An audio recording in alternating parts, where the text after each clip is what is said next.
Hey, what's up, guys? It's Fearless again here, back again with another Dropped that one out yesterday with our team's performance of Frag Cup, and said I would try and pull up that video of CTF from Standoff from the one round I discussed in that video, which I say that a lot. Anyways, I had some trouble trying to load this video, which brings me on another topic. I really hate theater system on this game. I tried to load the video like 5 times, kept freezing my Xbox. Awesome. And then you'll notice too during this game, at one point, obviously I'm gonna die. I think I died like 15 times. It happens. But right here, I just died. Look at this. Waiting to respawn. Doesn't change people. Why does it not do that? Really don't like that. That is probably gonna be one of the biggest reasons why I will probably not post that much search.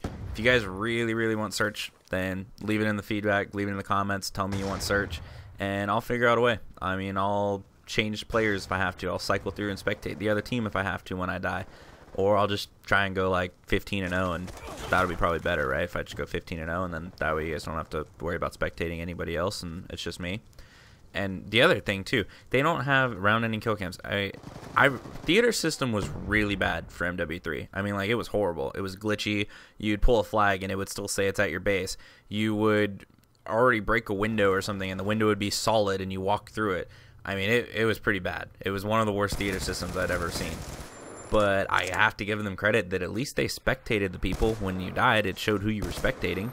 And they had round-ending kill cams, game-winning kill cams. I mean, granted, Black Ops has it too when you're playing the game, but they don't seem to have it when you're not playing the game and you're going back and watching it in theater. So that really sucks. But hey, can't do anything about it. I don't create the game. I just play the game. So going back to Frag Cup topics. So as I explained last time about our team, eliminated round 5, pretty much went over all that. My thoughts though of Frag Cup itself, the biggest thing that everyone talked about was score streaks. Now everybody dwells on the score streaks, that they're bad for the game, they're good for the game, and everyone was like, well, just wait it out, give it a chance, you know, we'll see how this game goes. Score streaks, you can see I pretty much used that 100 drone missile lightning strike and then went with the sentry gun. The biggest thing that I viewed with score streaks in this game was that it slowed down CTF gameplay, in my honest opinion. I mean, I'm not a fast player, but I'm not a camp in a corner player as well. I mean, I move around a lot, especially for an AR player. I tend to move around the map a lot more. But I think that a lot of players from other teams, even we had Sham doing it for our team. I mean, just in the end, I mean, a lot of players, they tend to camp pretty much and build up their streaks. And I think that was what the biggest downfall was for the score streaks in the game, was that kids would just start camping for them. I mean, I'm all for, you know, reward somebody for going off, starting off a game 15-0 or something, you know, like, hey, you know, you earned it, you deserve it. So, you know, reward people with it. I don't think that all the streaks should be in it. I mean, like a war machine, whatever, it's pointless. Everyone uses flak jacket, so it really doesn't kill people, and it's not as overpowered as originally I would have thought. A death machine, that's something that's like an instant kill. I think that the death machine's great and all, but if you die with it, that should be it. It's done. You shouldn't be able to respawn with it and pull it right back out. Lightning strikes, they are definitely beneficial, and they suck. They kind of go both ways. It's either going to be a good thing or a bad thing, just depending on the situation you're on it. Because you're gonna hate streaks when you die by it, and you're in a situation. Oh, hey, cool, gonna score the flag, guys. Oh, lightning strike. Yeah. Well, that sucked. But then at the same time, you're on the other end of things, like, don't worry, guys, I got a lightning strike. Haha, I saved the flag. So yeah, as you can see, it works both ways. So I guess that's kind of a hit or miss, really, with streaks. It's either you hate them or you love them, and it's going to go back and forth every single time you play the game, and it's just one of the things we got to work with. As far as like the maps and everything, I think, I don't know, I don't really have anything to complain about for Hardpoint. I do think that maybe CTF Cargo should have gone, and S&D Aftermath I think should have gone. Aftermath, I mean, it's just, I don't know. I mean, it's not that bad of a map, but I don't know. I just think that everyone really goes to B, and A is kind of like a building that's hard to fight in. But at the same time, it's, I don't know. I really don't have enough to complain about it. Search, I'm fine with search maps. I'm fine with hardpoint maps. I think that Cargo is too slow of a CTF map and should go. I'm more of a fan of smaller maps for CTF. I think it adds a lot more excitement, higher scoring games, and it's just more entertaining to watch, really. So I think that CTF maps should be smaller type maps and make it more exciting to watch. I mean, that's what everybody wants. They want viewership. They want to see excitement. And Cargo, you're more inclined on a bigger map to sit in corners and play a camp fest. Whereas even if you were to play a campish style game on a smaller map, it's still going to be more entertaining to watch because it's going to be more fast paced and it's closer in your face type style. But I don't know. That's kind of what I view as far as that. Now, I said that I would try and get my personal predictions and my personal opinions of what's going to happen for the remainder of Frag Cup. I think that originally, if I were to make predictions, they would have been based off of the actual first 10 days of the game. But since everybody now that has made it past round 6 and will start the round 7s don't play until December 15th and 16th, they now have 2 extra weeks to prepare. So that's going to be huge, especially for teams like Optic. And, you know, there was the whole Nadeshot Rambo ordeal. Nadeshot went to Optic Gaming. Fizzerp then went into his place to Optic Nation, which then turned into TKO. So, I mean, a lot of teams that originally were coming into this tournament very unprepared now have 2 weeks to prepare. And that, you know, little things like that are going to change the outcome. I think that you're going to see, you know, you're definitely going to have some good matchups in round 7.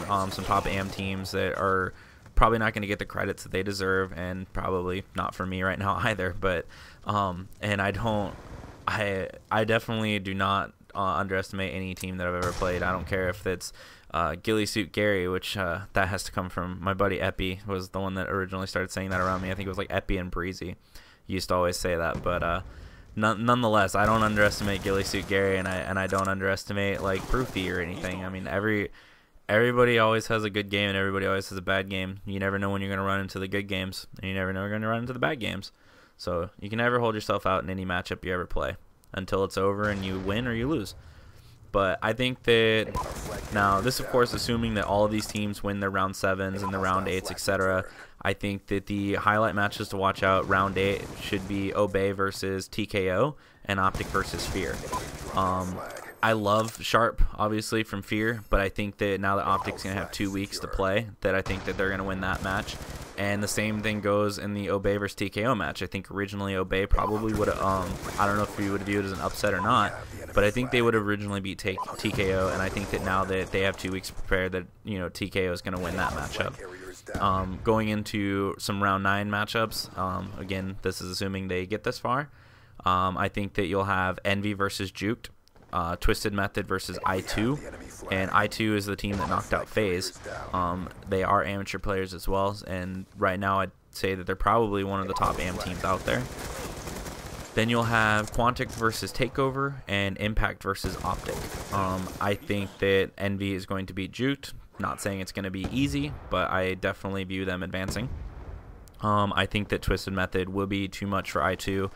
But at the same time, I2 knocked out FaZe earlier, which, again, that led to FaZe was not getting the amount of time they wanted previously playing, so that played a factor. But I think that Twisted Method's going to knock out I2. I think that Quantic is a very prepared team, and they're going to take out Takeover. And I guess this would be an upset here, but I think that give Optic 2 weeks, and they're going to beat Impact. I would not have predicted anything otherwise if there was not a 2-week gap. I think that right as of today, it's probably Impact as, I mean, I think Impact might actually be like the top team right now. But I think that Optic will beat them with 2 weeks of practice, and I guess so they're going to pull the quote-unquote upset. So I think it's going to be, and then leading into the semifinals, Quantic Leverage versus Optic Gaming, and Team EnVyUs versus Twisted Method. In a 100% non-biased opinion, I think Team EnVyUs is going to win. Biased or not, don't care. They're going to win. I said it. It happens. And then Quantic versus Optic. Obviously, me more than anyone would love to see an Eon versus Eon final, aka Optic versus Envy. But I think that Optic will end right there, and I think that Quantic's going to end up beating them. Definitely both semifinals matches are going to be some really entertaining matches to watch, and definitely recommend that everyone does watch them, because if that is the semis, it's going to be entertaining. Even if it's not Optic, even if it's like Impact, or even if it's not Twisted Method or Envy or Quantic, whoever it is, the semifinals matches should be intense. especially with all the talent that's out there in this game right now. But my prediction, though, is to have Team EnVyUs going into the finals against Quantic. Obviously, again, people have used this as bias, but I really do think Team EnVyUs is going to win.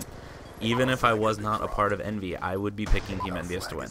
But yeah, so that's pretty much my predictions, and that's what I honestly think is going to happen. I think that Team EnVyUs will end up winning Frag Cup 4, and I think that you're going to be seeing a lot more of Envy now for this game. Now that Stainville 4-player both back, JCap's back, and Proofy's still dominating and still one of the best. But definitely also I think my team's going to be up there. I view us as a top 16 team, and we'll see how everything goes.